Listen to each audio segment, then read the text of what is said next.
Before we talk about where we are, we must first remember from whence we came. Marty Schottenheimer brought winning football back to Kansas City and built what is now known as Chiefs Kingdom. We transitioned from a team built on its defense in the 90s to one of the most dominant offenses and return men in NFL history, led by Dick Vermeil. In 2012, a 2-14 Chiefs team displayed disastrous play on the field and turmoil off it. We asked to save our Chiefs, and in came Andy Reid, who immediately turned this franchise into a perennial playoff team. Then, on April 27, 2017, the Chiefs broke free from their journeyman quarterback restraints and drafted Patrick LeVon Mahomes. In 6 years with Patrick at the helm, we're back-to-back champs and a dynasty headed towards a three-peat. We are unrelenting for this city, these players, and this team. This is the show for the allies. Arrowhead allies.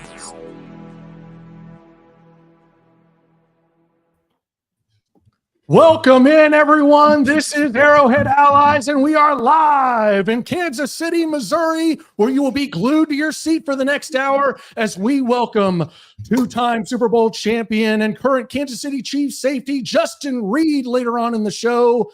And pretty soon joining us will be former Kansas City Chiefs wide receiver and current Avila head football coach Derrick Alexander will be joining the show shortly. Guys, it is good to be king here in Chiefs Kingdom. Amen to that. Where else can you get better content on any other Chiefs website? Not. You got it right here. Starcade Media Arrowhead Allies. As Dusty Rhodes said when Hulk Hogan came to the ring at Bash of the Beach in 1996. What did he say? Whose side is he on? Oh, that's what Bobby said. He said, "Go get him, Hulky baby." And that's who we are. We're going to get it. Wow, it's great to be here. Lance Twidwell, Brian B. Shinen. Guys, we did a pre-recorded interview with Justin Reid earlier. That's going to air a little bit later in the program. At the top of the hour, we're going to have Derrick Alexander join us from those 90s Chiefs. Derrick Alexander, guys, when you think about the lineage of Chiefs receivers, vastly underrated. He had a tremendous season in 2000. Elvis Gerback threw 500 yards in a game in 2000 in a loss to the Oakland Raiders. But Derrick Alexander was a pivotal point of those offenses. And unfortunately, you know, as Gunther Cunningham kind of took the helm in 99 and 2000, we were never able to quite get or keep the momentum going from the Marty era.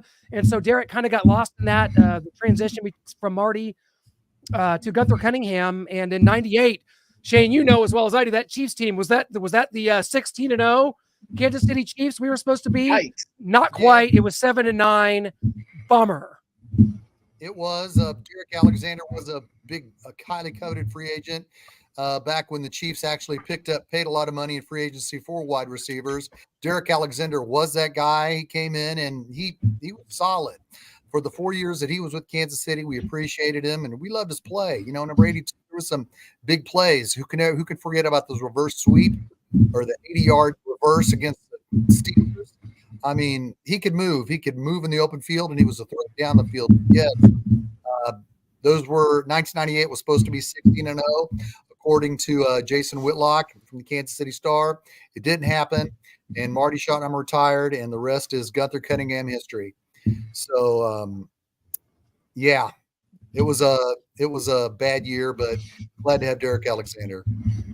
We would love to be welcoming him right now, but it's live TV, folks. You never know, right? Noah Groniger here, producer. No, you do not know. You never know. But what we do know is that the Kansas City Chiefs are hosting a charity softball game, and it will be Thursday night, June 6th. So get your tickets at kansascitycharitysoftball.com. Wow.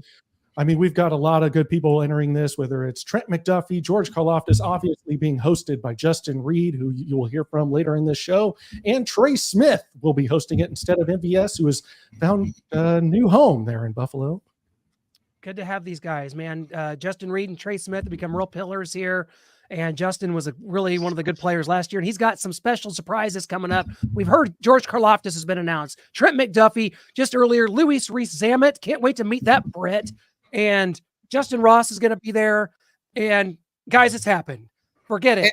And stick with Starcade. Starcade will be there on the field with these guys doing interviews. Shucks. Watch Starcade Media Thursday and Friday night. If it's not uploaded Thursday night, it'll be up Friday. You'll see the great duo of Noah Groniger and Clint Schweitzer talking to Justin Ross, asking him about the fan page that was started by Shaggy Shane, which I greatly appreciate. Them asking about him at the Super Bowl. But definitely check out the interviews from Starcade with these players at the softball tournament on Starcade Media. Thank you very much, Shane. And my friend, you have talked about the duo of Clint and I, but I want to talk to our first guest, number 82 in your programs, number 1 in your heart, part of a great duo between Elvis Gerbach and this man, Derrick Alexander. Welcome to the show. Hey, what's going on, guys? Thank you. Hello. Derrick, look at you, the head coach of Avila University there, and you are looking dapper here in the off season. You just enjoying it, getting stuff ready to go. What's the life of a coach like here in June for you? Well, it's a little slow right now, but getting those guys going, off season program, lifting weights, getting those guys running, still doing a little bit of recruiting, finishing up the roster, but getting ready to go. Derrick, kind of to start off your whole coaching career, we want to go back to the Chiefs selecting you for the Bill Walsh Coaching Fellowship in 2017, Patrick Mahomes' rookie year, a young Travis Kelce and Tyreek Hill you see there. Take us back to that experience, working with those young guys who have now turned into mega superstars. And I want you to also compare and contrast a Marty Schottenheimer training camp versus an Andy Reid training camp. Oh, man. Well, first of all, that was a great opportunity for me to be at training camp with those guys.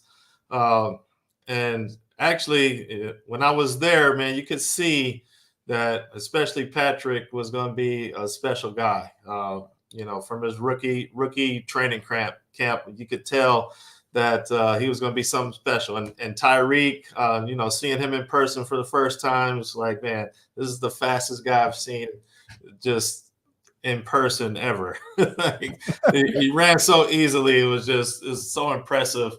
But you could tell those guys were on track to do something special back at that time. But again, just a great opportunity to be around those guys and be around Andy and the coaching staff and learn some more coaching, see how they handle their guys, see what they do, how they run a program.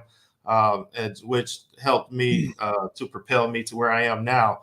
But the training camp difference. We were still in 2-a-days back then, where they're at sometime a 3-a-day, where we're full pads, both practices, almost the entire training camp. So it's a little bit different now. Those guys can only be in pads so many days in the year, let alone training camp.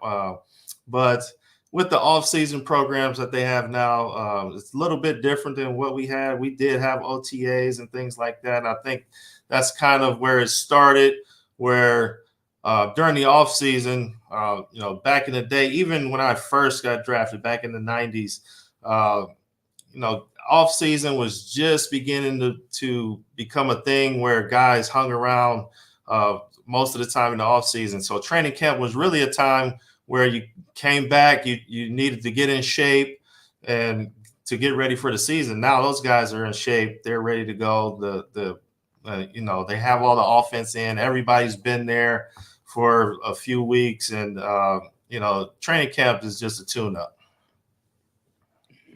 Derrick, let's get right to the beginning of your career. You were 29th overall pick by the Cleveland Browns in the first round.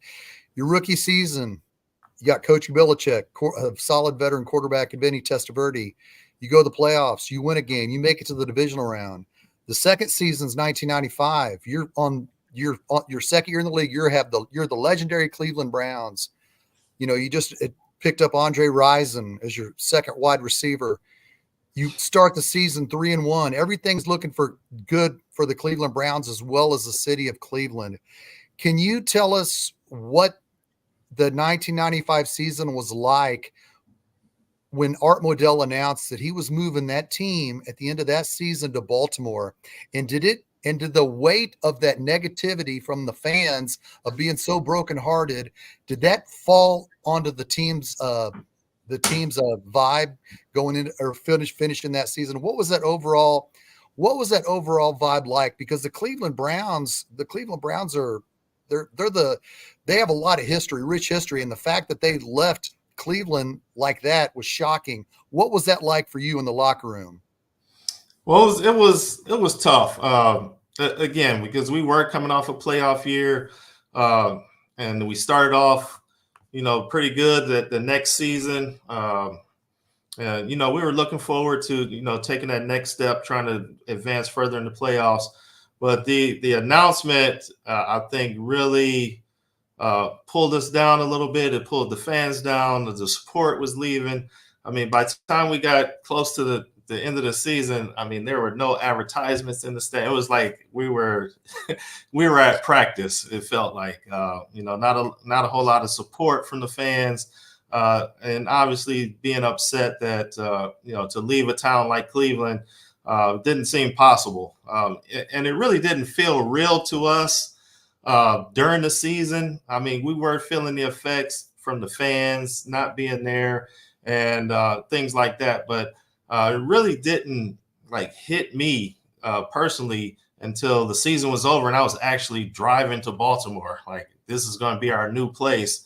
It was a little disjointed for us, and then obviously the season didn't go the way we wanted it to go. We went downhill, but Cleveland was a great place. I mean, it was close for me, close to home, although it was in Ohio. I was in enemy territory with all the Ohio State fans, but it's still a great place to be and play football.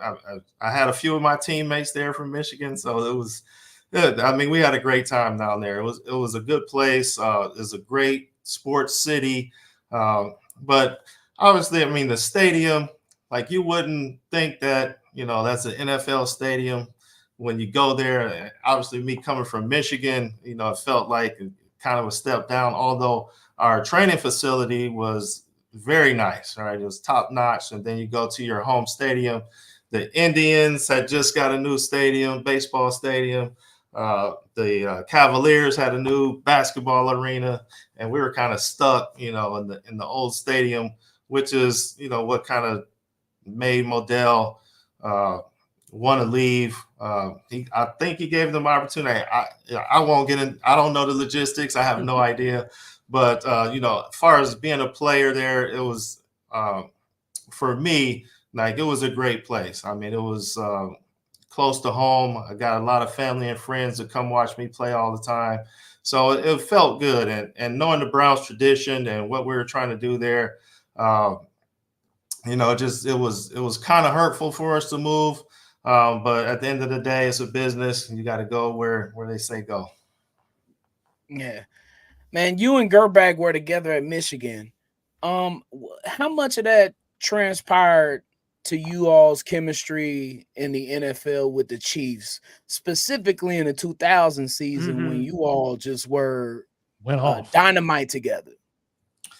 Yeah, I think it helped a lot, and that kind of helped my decision in free agency to come to Kansas City. Andre was here. I played with him again in Cleveland. I knew Andre from being at Michigan State, playing against him, but playing with Elvis and having that, we had 3 years together, and we really did. I mean, we did a lot of things at Michigan. So that kind of helped push me here to Kansas City. Kansas City was coming off a 13-3 season. I'm trying to make it back to those playoffs again, but getting back to Kansas City with Elvis, I mean, once we got it going again, we started to fill each other out again. We were on the same page. And again, by the time we got to that 2000 season, it was just rolling. I hope you gave him hell about being the sexiest man alive too, because we don't know how that happened. I don't know how that happened.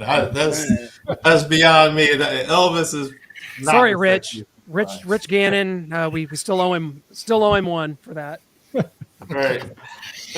Derrick, first of all, man, it's an honor to talk to you, man. Growing up watching you in the '90s, being a Chiefs fan as a kid, I always take this stuff very seriously. Getting to talk to defensive player last week in Reggie Tongue, getting to talk about this kind of stuff is something I don't take lightly, and something that I wanted to bring to you, knowing that we were going to talk to you this week, is your career was, especially in Kansas City. I mean, obviously, the totality of your career, you had several seasons of 1,000 yards. You averaged over 6 touchdowns for well over half a decade. The era you played in, to be able to be that productive in multiple, not just with multiple teams, but with multiple quarterbacks and multiple schemes, is something that people should take very seriously when looking back. And I think that you're one of those guys. We always talk about, imagine if Patrick Mahomes had prime Jamar Charles in the backfield. Imagine if, you always pair up the all-time greats together. Imagine if they get to play together. I think about that with you sometimes about, man, imagine if Derrick could play with the Chiefs today. Imagine if he could play in today's NFL, because I feel that you were one of those guys that were meant for this era. You had that ability to be able to play, and you were a big physical receiver that could also get downfield, make plays downfield.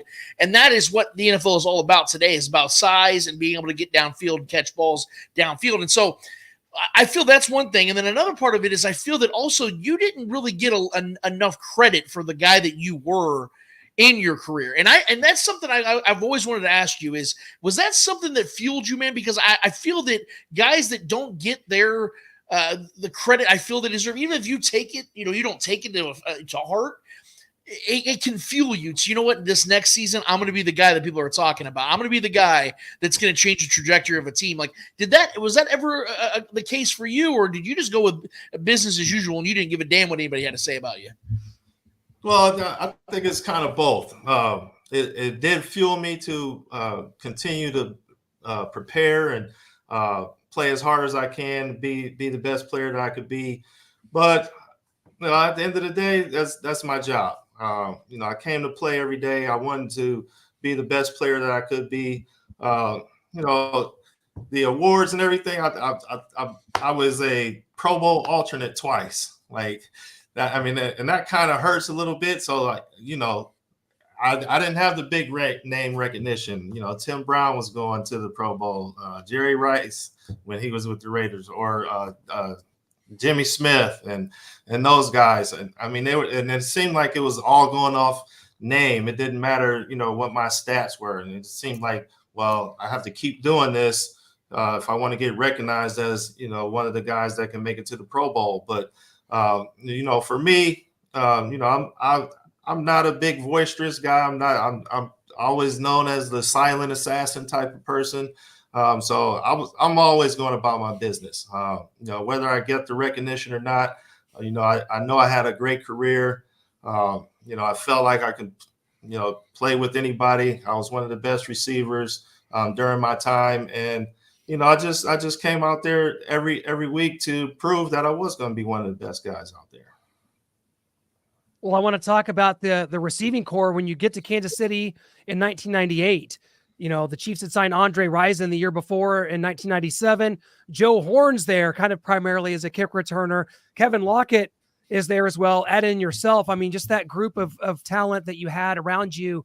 What was that like, just playing with that group? And, obviously fell short of where that team, a lot of people thought it would go, as there was a lot of predictions in the offseason, which is crazy to think of 16-0. And this team's the best team in football. The wheels fell off a little bit, but man, what a receiving core that was. What did you learn from that group, and what did you teach some of the young guys like a Kevin Lockett and a Joe Horn? When anytime you come into a situation like that, and it happens every year, right? You're going to be the best team on paper before the season starts, but I knew that we would have a good team. We had some good receivers. We also had a guy named Tony Gonzalez there. That helped out as well. So, offensively, we had a good team. We had a great defense, Derek Thomas and all those guys. On paper, it looked like we should be better than we were. We had a decent year that first year. We had a chance to make it to the playoffs, missed out on those last 2 games, I believe it was.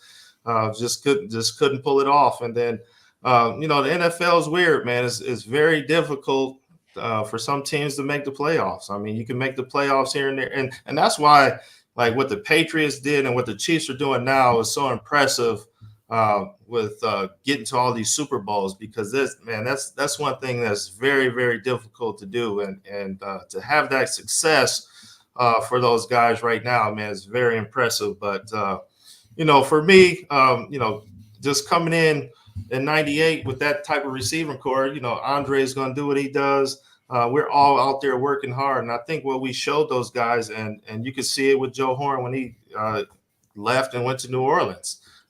Ended up having a great career. We taught him work ethic. We taught him some things, how to be a professional.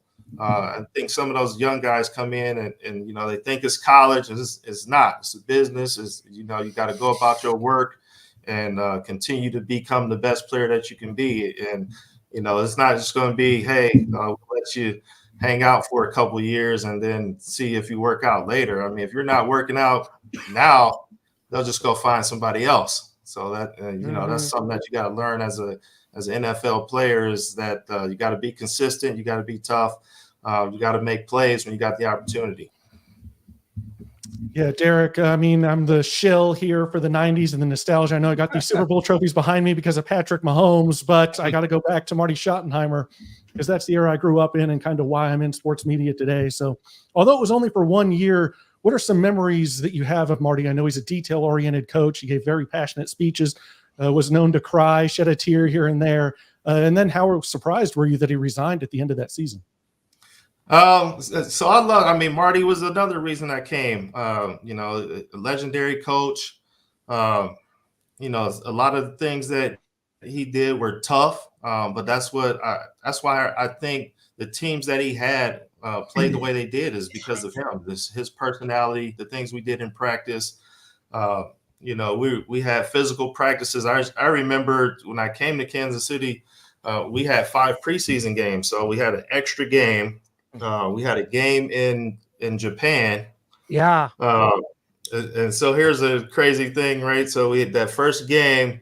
We're going to Japan. We're flying over there. I normally cannot sleep on planes, so I didn't go to sleep the entire trip. So we land in Japan. We get on the bus. I think we're going to the hotel. We pull up to some field, and we're getting ready for practice. And I'm like, man, we just took like a 20-hour trip. I didn't go to sleep at all, and now I got to go to practice. So, that's just the type of person he was. I mean, we're going to get it in one way or another. I was surprised that he retired or, ended up going to another team and left us after that one season. But that's part of the NFL. I played for 9 years. I think I had 6 head coaches. So you just adjust, and that's one thing for me. I wish I kind of had is a little bit more stability in the coaching staffs. But it happens sometimes. Sometimes you're just, you can't, there's nothing you can do about it. You can't control it. You can't control who coaches or who stays or goes. Same thing with players. So Marty, I loved him, is really the reason I came here, and I'm still here to this day. So glad to be here. Derrick, now that you're a college coach now for Avila, correct? Correct. Okay. With that said, when you have all your players, they're all different breeds of people. They all have different beliefs. They all have different political, religious, the point I'm getting to is the Harrison Butker tweet or the Harrison Butker speech 3 weeks ago. The reason why I bring it up is, I'm 54 years old, and in my circle of friends, there was always somebody who was really religious, somebody who wasn't really religious, somebody who was a different faith than myself. We were all different. And when we would sit around and we would talk, and we would know and we would accept the fact that we are different. And I know in the locker room in your NFL career, you've seen a lot of different people, a lot of different faiths, a lot of different beliefs, because not everybody is the same. And in my opinion, social media has tendency to make situations such as Harrison Butker's speech worse than it already is, because we are all different. Now that you're a coach, how do you handle that as a team when you know you got a whole bunch of different players? Do you worry about players being so headstrong and in their faith that they will say something on social media that you will be afraid of getting out? Or do you encourage that kind of situation? How do you feel about that, Derrick? Well, the thing about social media is people take things and twist them and turn them in so many different directions. I try to keep those guys off of social media as much as possible. But the thing is, and like you said, everybody's different. People aren't going to agree on everything. But the one thing that you have to agree on as a team is being a team and being together no matter what.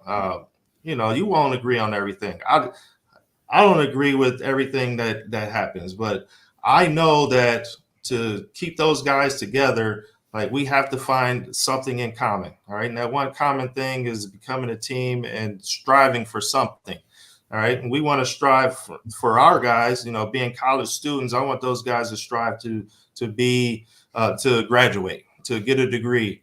All right. And then the next thing, we want to win football games. That comes along with being a student athlete. And, in the NFL, teams that can come together and hang out outside of the locker room and get that cohesiveness, those are the teams that end up being the better teams. And you're not going to go out with a guy and start talking about, hey, what do you believe in? What do you believe in? We're going to talk about the things that we have in common.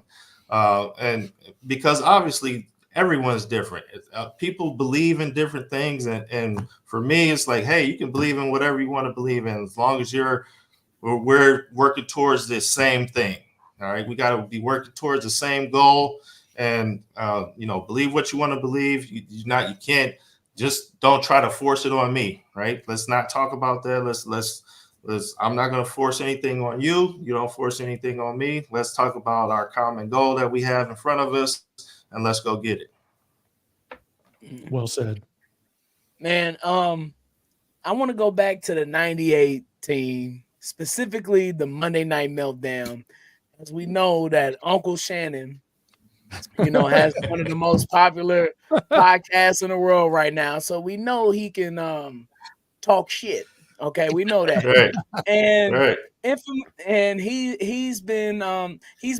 There's some stories that have been coming out about that game and what he actually was saying to Derrick Thomas. Now, Derrick, you were on the sideline during that game.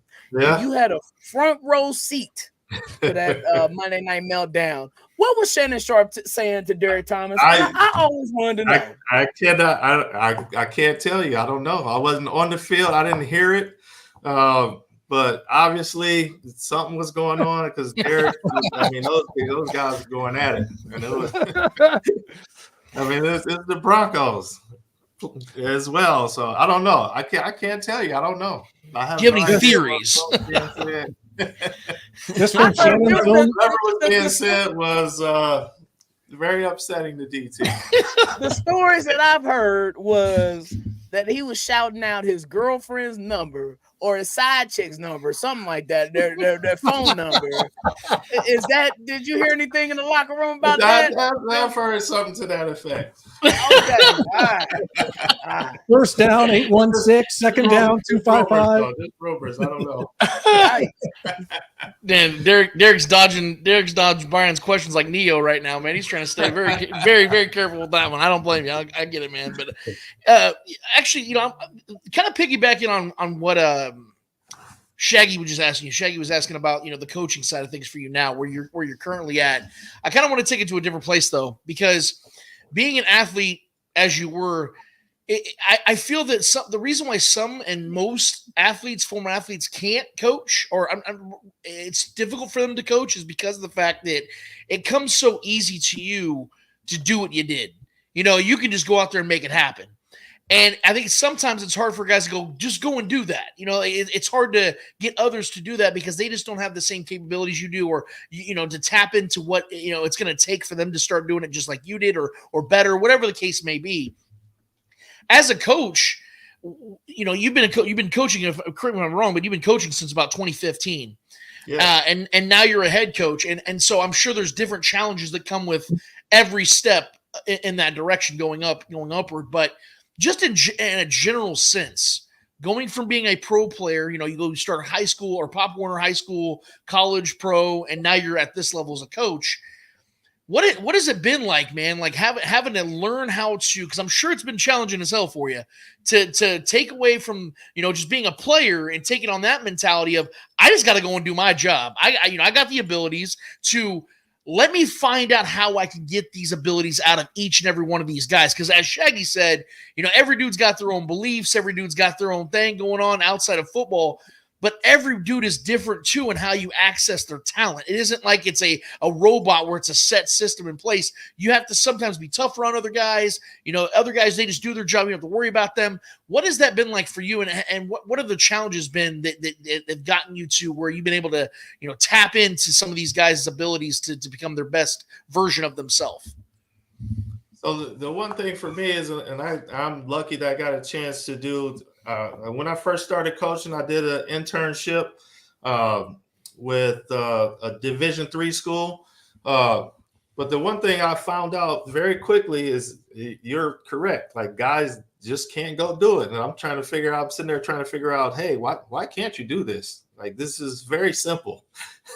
But at the end of the day, you got to figure out that these guys can't do it because, well, there's a Division III school. Not saying that those athletes are terrible, but you know, they don't have as much skill as some of the other guys, but or they just may not be big enough or whatever it is. But the thing is about coaching those guys or trying to get them to learn a skill is, like, I had to learn how to coach. Like, I had to have a coach teach me, like, how to get guys to learn things, because you can't just go out there and say, hey, run 10 yards and turn around right here and come back to the ball. Like, how do I get there? Like, what's the best way to do it? What's the technique? Like, how do I run a route? How do I really run a route? How do I beat a defensive back? Like, how do I get in and out of a break quickly? Like, things like that. So I had to actually, my first couple of years was, first of all, getting used to athletes that some guys just can't do everything, right? There's some guys that can do things better than other guys. Where does he fit in?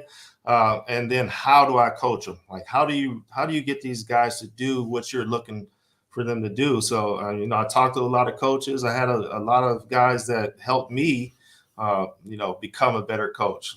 And it's just not, you just can't go out there and say, hey, we're going to do this today. You got to have a plan. You've got to be prepared. You've got to be ready to go. Just like those guys, I mean, they're eager to learn and become better, and it's your job to help them become better. And that's what makes a good coach. You know, sometimes it's easier for guys that have talented guys. It's like, hey, this guy's making a play, but to make them become a great player, you know, you have to be able to teach them how to do some of the simple things. So just like getting in and out of a break. For me, for receivers, the faster you can get in and out of a break is one of the most important things, more than anything, is because defensive backs are savvy. They're good. They're fast. You know, they've got good technique.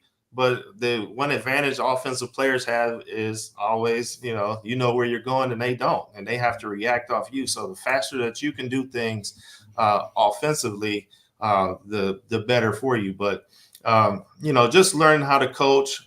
You know, now over the years, you know, I've been around a lot of coaches. I've talked to a lot of coaches. I've done the internships, you know, with the Chiefs. I did one with the Ravens and one with the Jets as well. And just picking those coaches' brains on how, you know, and just watching, seeing how they teach guys. You know, even though these guys are professional athletes, it's still details. Everything's detailed. You know, if you can't teach the details to these guys, then you're probably not a good coach, and you probably won't have good players. Yeah, absolutely, man. I tell you what, Derrick, it's been a true pleasure. What a career here from 1998 to 2001. Michigan Wolverines, national champions in 2023. So congratulations. You and Tom Brady got you national championship there with your alma mater. So I've been having a good year. So now it's Avala's turn. So we got exactly. There you go. Got the national championship. We got the Super Bowl. Now it's time for my team to get That's going. right. We'll be watching, Derek. Thanks Good so luck, much, Derek. Thanks again. I appreciate you guys, man. Such an honor. You're welcome on the show anytime, my friend. Very much. All right, man. No problem. Hey, thanks for inviting me. Good Absolutely, luck. Thanks anytime. again. Hey, Coach Great guy. Brooks, I just want to say from the Line of Scrimmage podcast on Star K Media, season 2 will be returning this fall on Wednesdays right here on Star K Media. Yes. But Coach Brooks, breaking. one of the best defensive tackles in Avila football history, by the way. That's awesome. Wow, I didn't realize he played Absolutely. there. That's great. Yep, Sweet. Yep, sure did. Good connection there, and that's what we like to do here as we're in the we've springboarded into the summer months here of June. Technically still spring, but once Memorial Weekend hits, it's summer to me, which means the living is anything but easy. But right here, we like to keep you locked and loaded. And here coming up in just a few minutes, Justin Reid, current chief safety, is going to be joining us to talk about the three-peat. It's in the air. Is it going to happen? How locked in are they? Of course, we got the celebrity charity softball game here on Thursday night. We've talked about that. A lot more is going to be coming up with Justin Reid. A nice interview we recorded a little earlier. And until then, we got a little fun, few little nuggets we're going to throw at you like we like to do. This is where in the normal season, we'd be like going into the steel cage and battling it out over a few things. But we like to have fun. It is the summertime, and we are two-time in a row, back-to-back Super Bowl champions. And with Brian. Super Bowl what? Champions. We're going to disregard that and just go into Brian's favorite segment, Chief Comparison. So I was talking about. Brian called for Alex Smith and Trent Green. Trent Green. And, well, there we go. Without even looking at the numbers, immediately Lance goes Trent Green. This is a tough one. Man, because Trent Green, you look at what he did, but you look at his surrounding parts. And it's like, man, that offensive line was so legendary. Rolf, Waters, Wegman, Shields, Tate. That offense did make Eddie Kennison, and I love Steady Eddie. I love him to death. But Steady Eddie had put up big numbers in that Dick Vermeil offense. So I'm thinking, like, man, if you put Alex Smith behind that offensive line and with Priest Holmes and with a prime Tony We had Jamal Charles. Man, please. Plus Alex Smith is way more mobile. Give me Alex Smith, baby. No, I love Trent Green. Can I do my thing? It's just Trent Green, and that's all we need. That's all. Yeah. Is. Yeah. Look. Alex Smith was a very mobile quarterback, but here's the thing. Trent Green did have the better offensive line without question, but there's also no question who had the better weapons. And it's not like Alex Smith didn't have a very, very capable offensive line in front of him as well. I mean, that dude had – oh, absolutely. I mean, you're talking about he had multiple awesome guards, multiple tackles that played at a very high level. Fisher, number 1 overall. Yes, and then Mitchell Schwartz came in there in 2016, 2017. I mean, you're talking about this guy had plenty of protection on his other end, and he had better weapons, even with Tony Gonzalez included. You're talking about he had Travis Kelce in his 20s. He had Jamal Charles. He had several good wide receivers, Jeremy Maclin, guys of that nature. Tyreek Hill. Thank you, Tyreek Hill. I mean, I don't even want to forget him. Oh, okay. See, now I got to interrupt because he had Tyreek Hill for 2 seasons. Let's not act like he had him the whole time. I still listed other guys Charles after 2013. And Jamal Charles put up 2 of his best seasons after 2013. Jamal Charles was hurt in 2015. He only played 2 seasons with Alex Smith. And he had a baller season in 2013. You can't forget that. He had a baller season. Here's the point. Is that you look at Trent Green, and I brought this stat up last time we brought up Trent Green in a comparison. From 2001 to 2005, the only quarterbacks that had more yards and touchdowns than Trent Green were Peyton Manning and Brett Favre, and an offense that we all know was predicated around Priest Holmes running the ball. So with him being able to do that, despite having the ball given to his running back 350 times a season, that is nothing short of incredible. And Trent Green, when it comes to what you want out of a quarterback at the end of the day, is what Trent Green offers you more than Alex Smith. Yes, Alex Smith was a better athlete, but you remember back in the 49ers days, stacked offenses, and he was still getting benched 6 times. 6 times got benched. Yes. Davis as your tight end. Dude, he had 2 Hall of Fame offensive linemen. He had two That's offensive Brandon Lloyd, linemen. your wide Frank receiver, Gore. that's stacked. Frank Gore. They went to a Super Frank Bowl. Gore was cool. He wasn't Adrian Peterson. Oh, who is though? That's my He wasn't in the stack team with the 49ers. dude. The 49ers were They the went to a best team in the Super Bowl. NFC. Yes, for 3 years straight. Alex Smith was their quarterback. Without They had- Alex Smith, they went to the bowl. That's right. You're making my point. You're making my Exactly. point. No, man. No. Look, man. Look. They were never stacked with Alex Smith. Trent Green has had better weapons. Look, I want you to look at that 2015 playoff game that Alex Smith played against the Patriots and look at who his starting wide receivers were. That's fair, Jeremy but here's the Mac- you're point. right. Jeremy Maclin was hurt, and it was like Jason Jason Avant. It was Avant. Jason Avant, man. Yes, Albert fair. Wilson. Who made a great catch. Yes, Albert and here's the Wilson, thing, guys. If you look at Trent Green, the only time he had a true chance with a contending team, he had one of the worst defenses in the league, a no punt game. Trent Green was almost perfect in that game. That was not on Trent Green to lose. You put him on any of these Alex Smith teams from 2013 to 2017, you're telling me this team doesn't go to at least one AFC championship when they had the top 2, top 3, top 5, and top 7 ranked defense?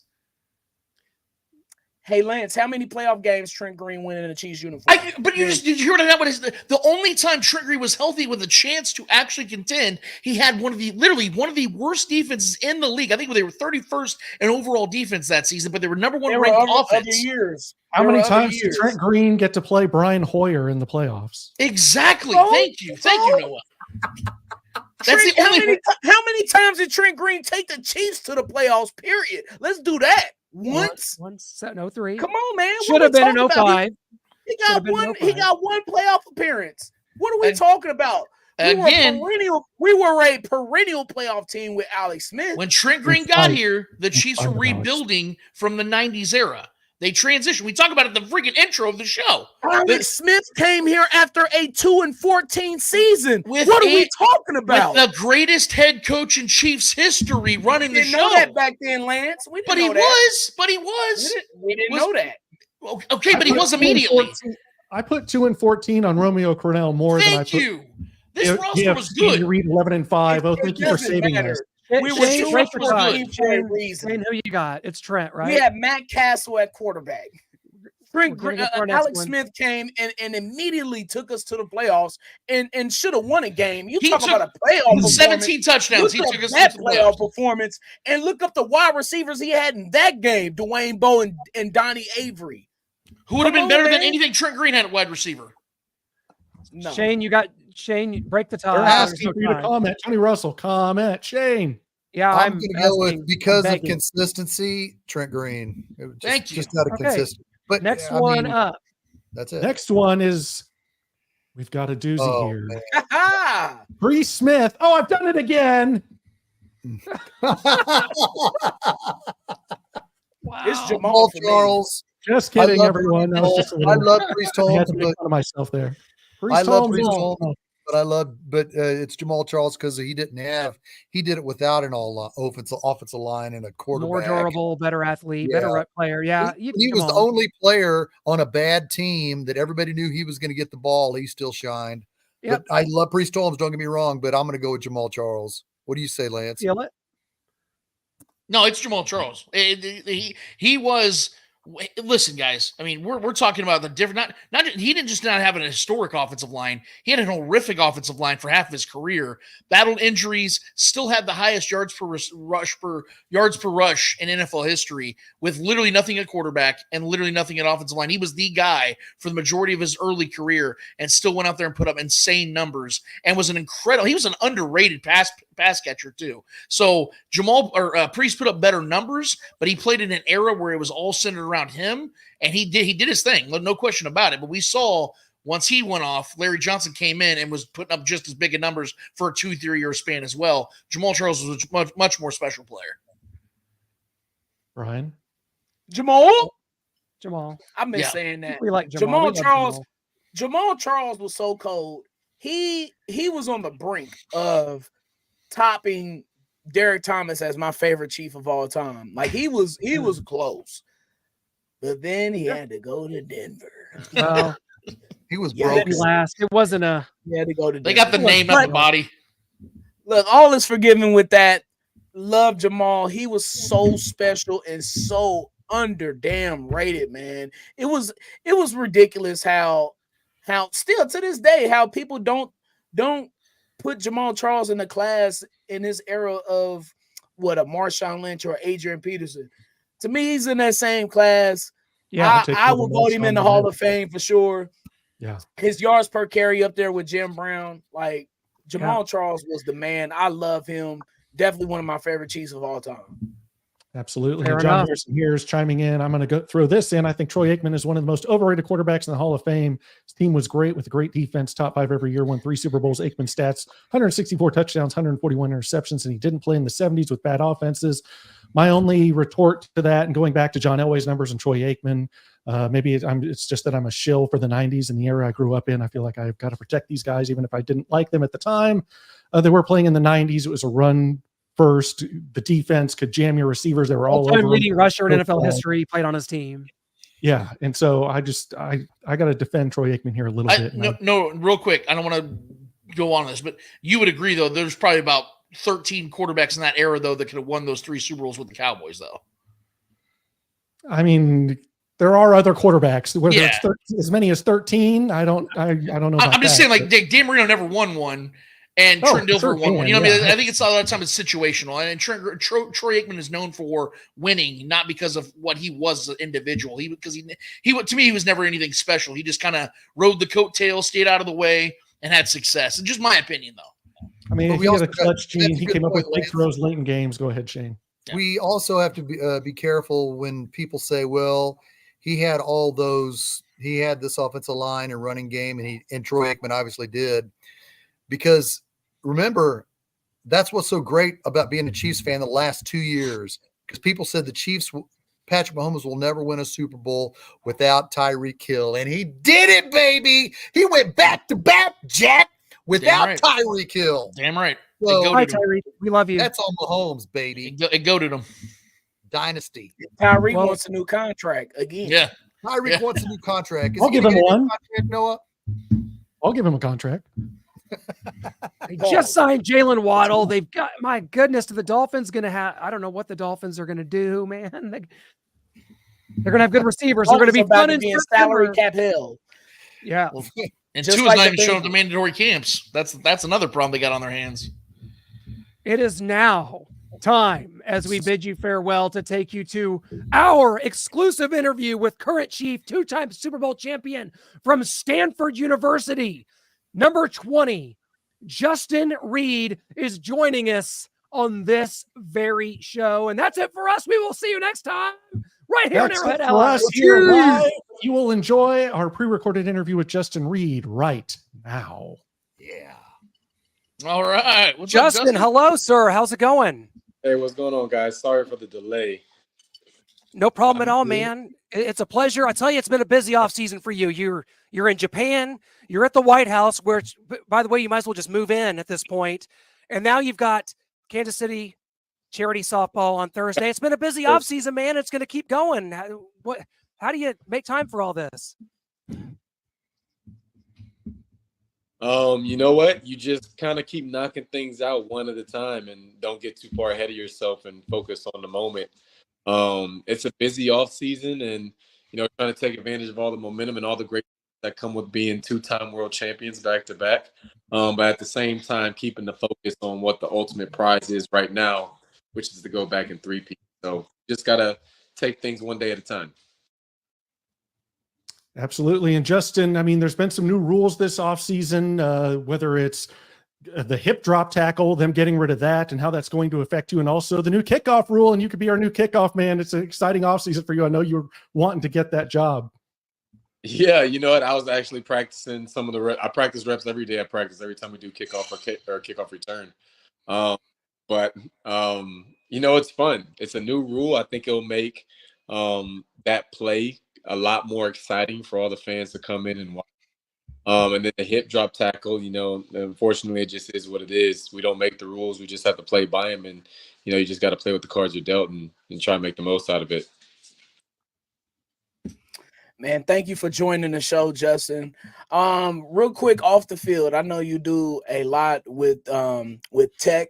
I did your event like a year and a half ago. at the Crown Center.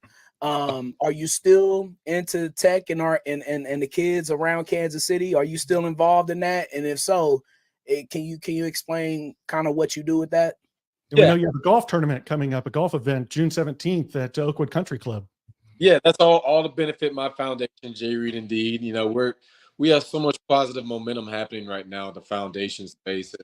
The focus of the foundation is bridging the digital divide in the tech space, making computer science and other computer science skills cool. And we also teach them financial literacy and other life skills that I think will be helpful to transition our young men and women in high school into being contributing members of society in a healthy space. And we do that by one-on-one mentorship. We try and give them a vision.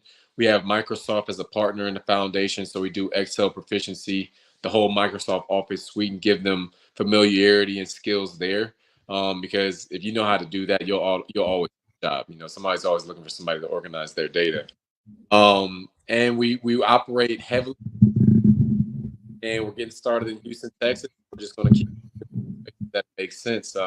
But the fundraiser that we're coming up, the golf tournament, is exciting because I get to do two things at once: play golf, and I get to raise money for my foundation at the same time. So it's a fun two birds in one stone situation. We're going to raise some money, and that's getting poured right back into Kansas City to help out the youth here. Hello, Justin. A question I have for you, man. It's something that I feel that doesn't get asked a lot to you guys, probably a lot by the media, unless something big happens. But, something the Chiefs have been really good at is evaluating talent at certain positions. Obviously, the tight end position, you have legendary players like Tony Gonzalez, Travis Kelce, running back with Priest Holmes, Larry Johnson for a short time. Obviously, Jamal Charles. Looks like Isaiah Pacheco is starting to become that guy as well.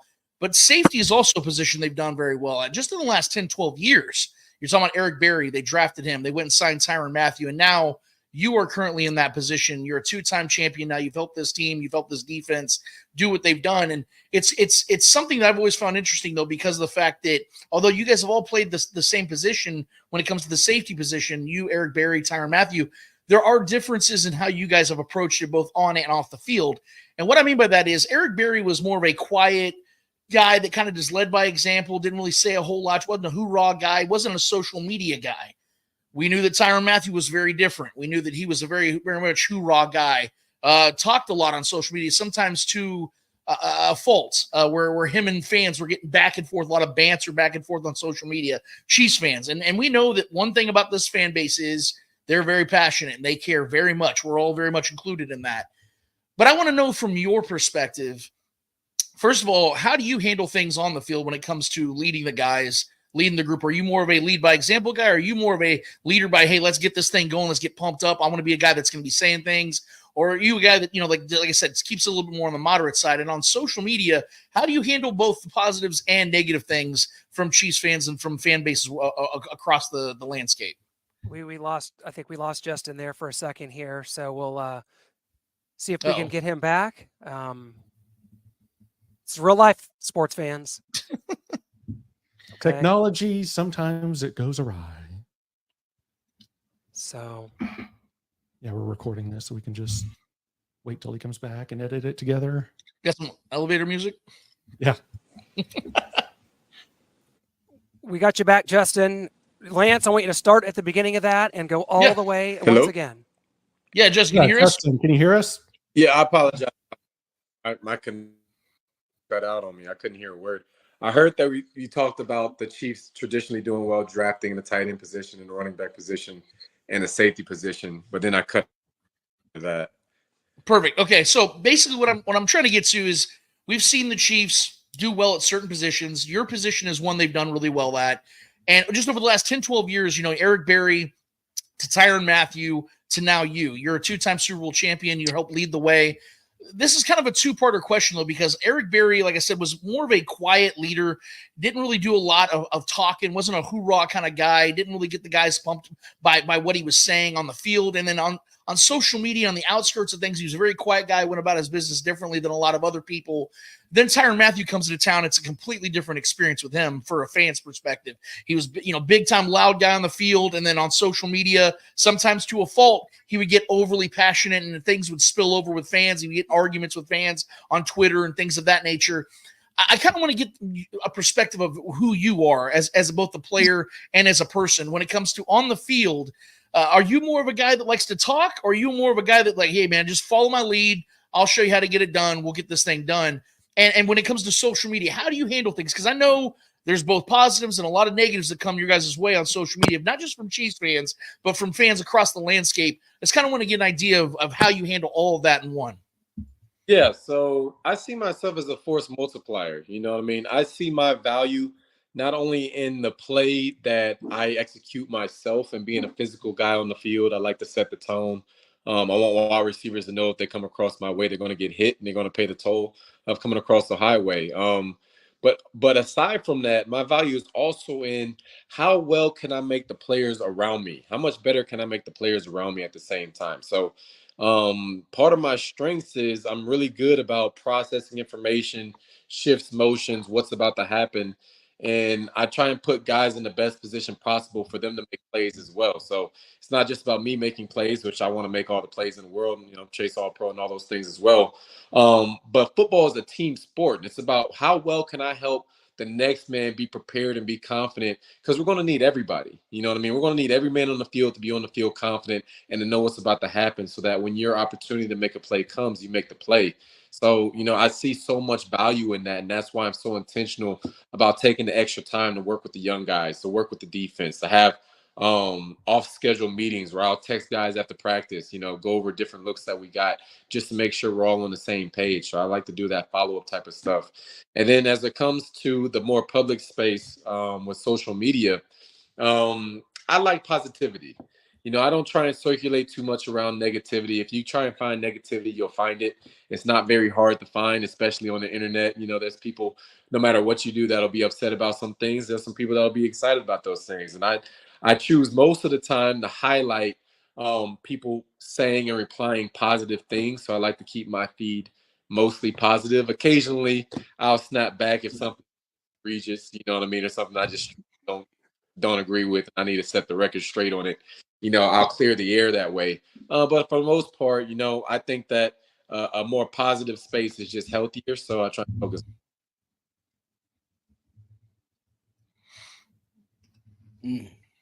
Absolutely. And I'll tell you, we have a question here from our fifth ally who couldn't be here, Justin. We're going to bring him in. He did a pre-recorded video for us. That's how we do it here. So here's from our guy, Shane Williams, for you, Justin. Hey, Justin, how important is it for you, as well as the rest of the team, to three-peat? Well, enough. Wait, hold up. Can you play that video again? The volume didn't work for me.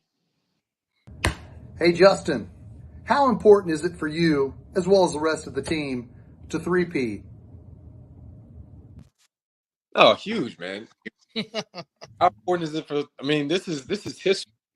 I mean, we had a historical year last year, especially on the defensive side of the ball, in the playoff run and what we did. And that is awesome. And we have a ring ceremony coming up on the 13th.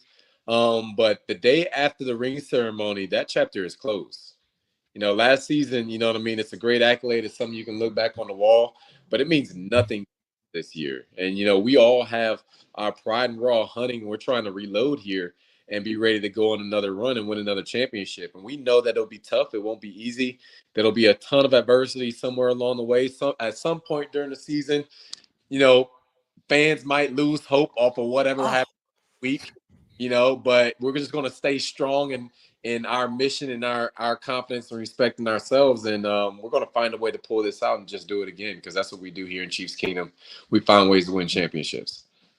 So, Justin, I want to go back to the Kansas City charity softball game. It's this Thursday. I want to get into it a little deeper. You and Trey Smith have kind of taken this thing over. MVS kind of had it last year. I know you played in the event. So I know we've had some people announced. I know George Karloff is going to be there, Trent McDuffie. So just kind of talk about what fans can expect out there. As you can see, you can go to KansasCityCharitySoftball.com and get tickets. It's going to be a huge crowd. Last year was massive. It sold out, so better get them now. There's not going to be anything left on June 6th. But, man, this is going to be an awesome event for charity. And, man, if it's anything like last year, it's going to be an event to remember. Yeah, hell yeah. It's going to be the same offense versus defense structure. I've been taking the defense. We've been hitting the batting cages. We're out how we went last year. We're working teamwork. We're doing extra communication stuff to make sure we're on the same page. But the same format as far as offense versus defense. I wanted to add some more wrinkles into it, add a little bit more of my personality into the event. So we're going to have some fun side shows and events that's going to happen in between innings as ways to actually score extra runs. So when guys get out on the field, it'll be competitive no matter what. So it'll be entertaining. For fans to watch. It's a total family atmosphere. Bring your wives, bring your kids. A whole lot of fun and the chance to see your favorite athletes doing something that might be a little out of some of our comfort zones, but still having fun nonetheless. So we're really excited about it. It's going to be a great time. You won't want to miss it. Hey, speaking of showing your personality, Justin, real quick, fellas, do you remember in the playoff run, I think it was against the Ravens, and you sacked Lamar Jackson in the open field, and you took the liberty of yelling at the camera that was coming above you in the middle of the field. Do you remember that? You see it. You remember that? Yeah.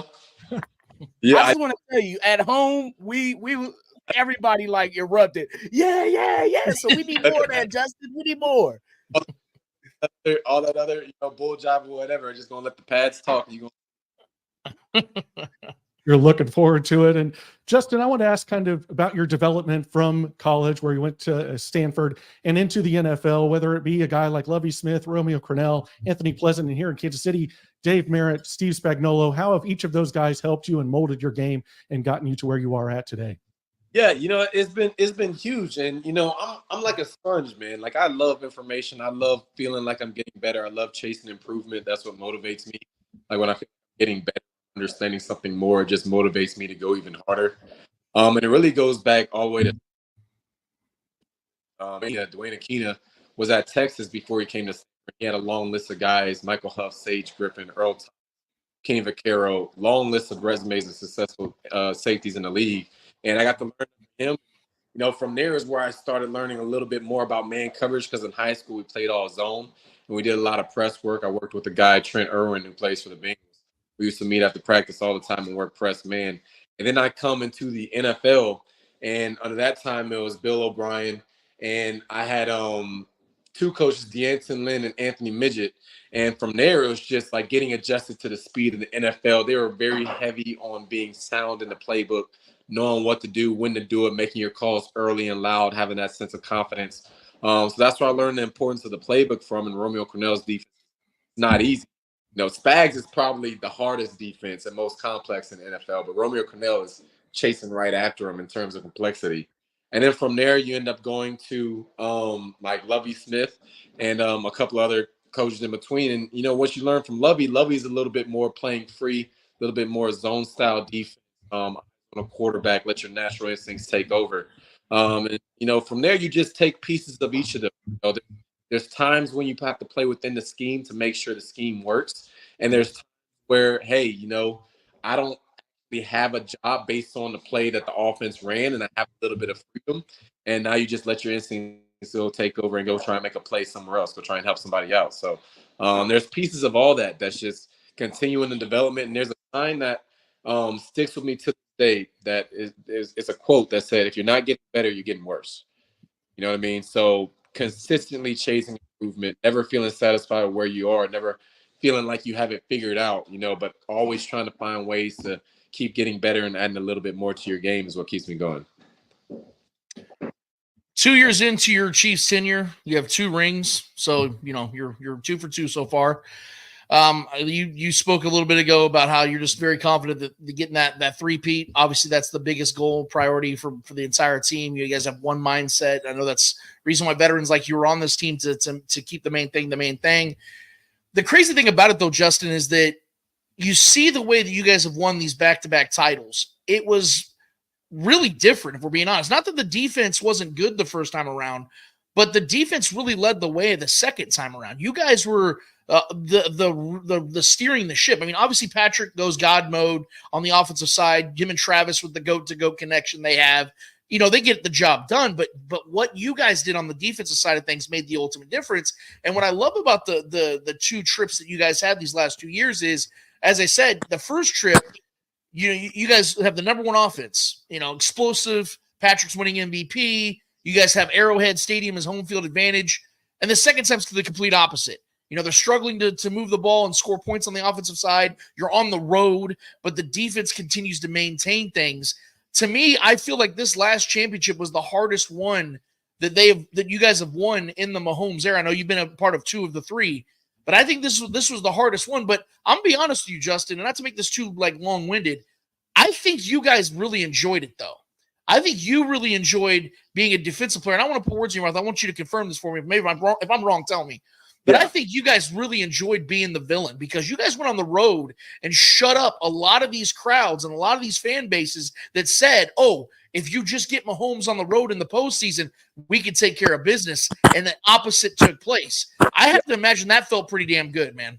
No, 100%. Especially as a defensive guy, this last Super Bowl meant, the first one is the first one ever. So that one meant a lot.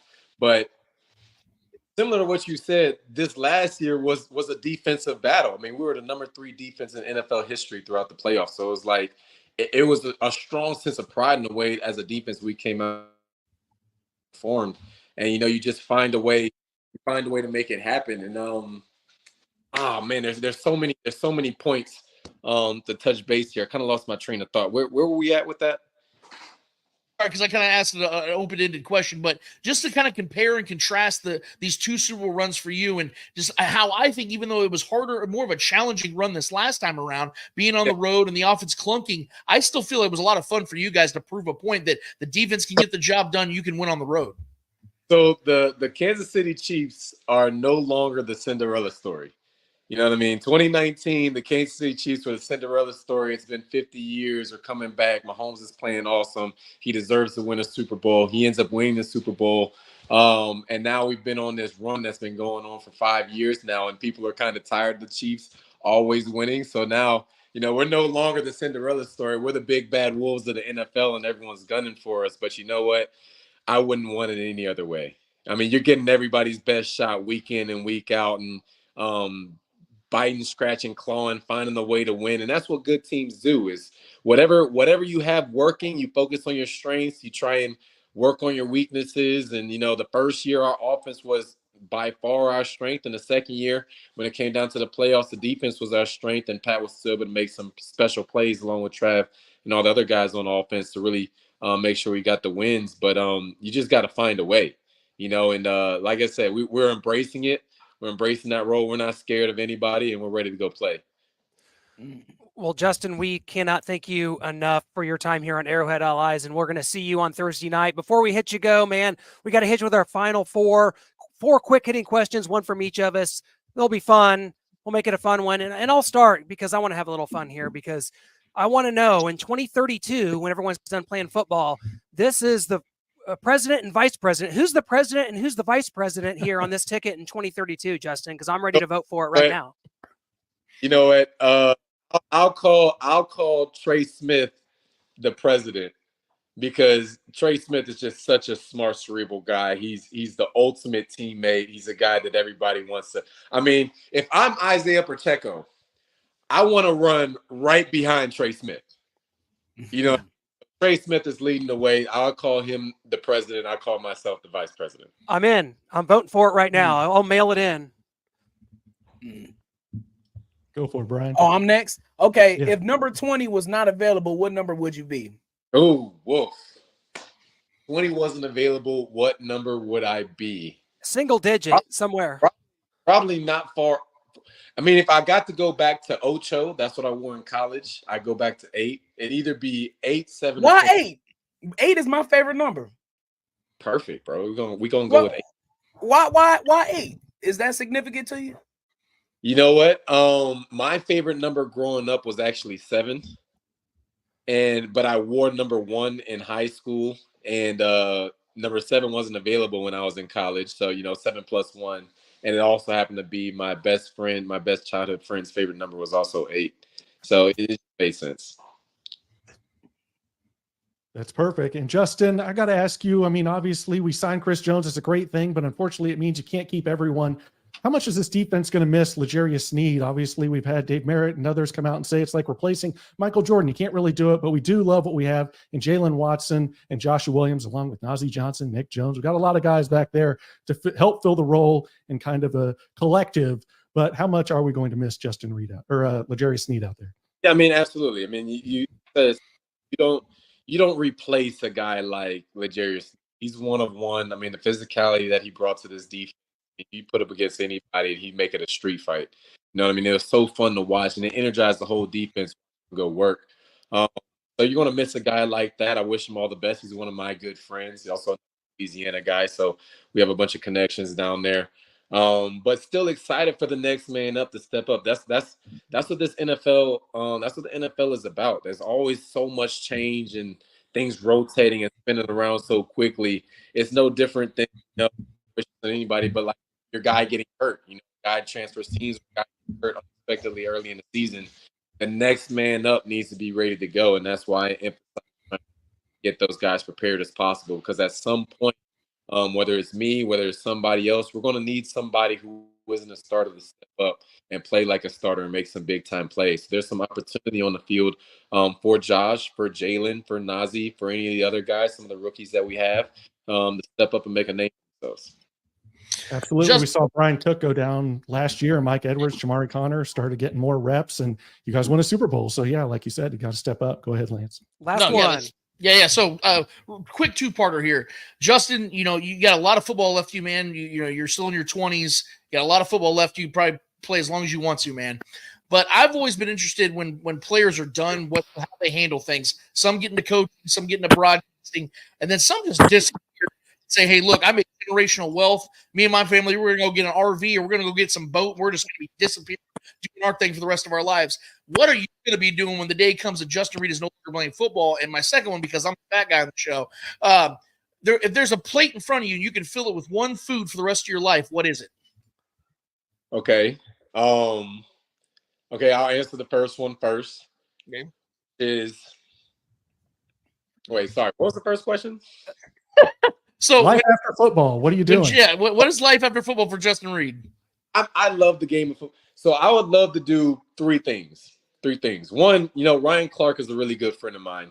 So I love what he's doing in that he's an analyst with ESPN and the analytics side, but he also, to stay close to football, he runs a DB camp in the offseason that college players, high school players, professional players, they all go work with them, and he shares his expertise, and he basically turned into a coach. But it's a lot more one-on-one session, watching film, really working on developing guys in a very intimate setting. I would really enjoy something like that so I can stay connected to the game and maybe have a little bit more freedom than, God bless coaches, but they put in so much time into the building, and you'd be able to stay connected to the game but have a little bit more free time. So I love in analytics. I love to do the one-on-one coaching to help develop DBs, maybe some kickers too.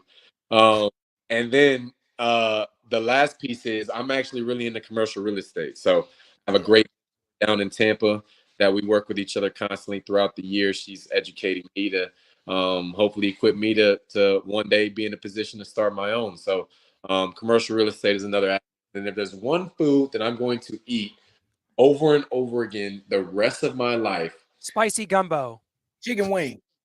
You know what though? Like, I thought about saying red beans and rice and going with some Creole, but I love pasta and cheese so much. Yeah. I would just say like a chicken Alfredo. Like, just nice. I could eat that every day. See? Hell yeah. Carbs, baby. Carbs. Noah, there's people like you that are, that'll enjoy the simple foods. There you go. Noah's like that. Yes, I could eat that. Picky Justin, eater over here. That's something I could get down. Justin, dude, we can't thank you enough for joining us here on Arrowhead Allies. It's been a true pleasure. We'll see you Thursday night at the Kansas City charity softball game. As always, best of luck this season, man, and thank you so much for your time, my friend. Absolutely. Appreciate you guys having me on board. Absolutely. It was an honor. Take care. Thank you.